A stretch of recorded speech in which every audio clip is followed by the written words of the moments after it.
You ever think that you're making a video and you go through a long spiel about stuff and you really feel like you've recorded something? I just did that. Yeah, I was talking about the tools I use for writing AI. Yeah, yeah, I use AI for writing, and it's really not bad. I got a few I like to use. ChatGPT, I like using it because it's got memory. It records and remembers what your preferences are, what you use, how you write, what's the styles you like. And if you manage that and you be specific about talking to the AI and saying, this is how I write, this is what I want, this is what I prefer, then that really helps in the long term of getting your writing style, because you can query it. You can ask, like, what is my writing style? And the AI is going to come back and it'll give you a long list. You can analyze your writing style and you can pick out things that you didn't even realize you did or that you preferred or the tropes that you continue to use. So those are actually a really eye-opening thing. But when you're using it to write with, and I found this out, is that I have this really visceral, character-driven, realistic style of writing. And once I've realized that, I can focus on now, yes, that is how I write. That is what I want to have. This makes it feel more real to me. The messy dialogue, the very sweeping, complex descriptions of the environment or things like that. But the snippy comments back and forth between the people, between my characters, the interactions between them, the growth they kind of go through when you're writing it. That's really something that's impressive of how ChatGPT can work for you. Now, I've also taken a liking to using the Google's AI Studio. It's a little bit different than it's just using the plain old Gemini. Yeah, you're still using Gemini, but I'm using an experimental model because it has a larger context. So I have like 2 million context tokens to play with.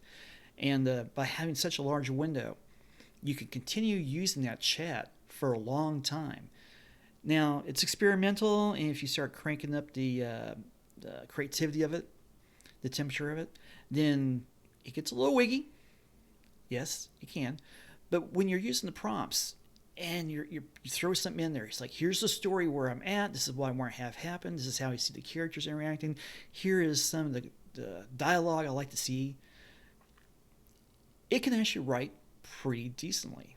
It really can. And there's times when it'll fall back and it'll try to pull something in. It'll rewrite 90% of what you already written. Things like that. It's experimental. Deal with it. But by using prompts that, you can really describe what you want to have happen, what you want to hear back, then it works well.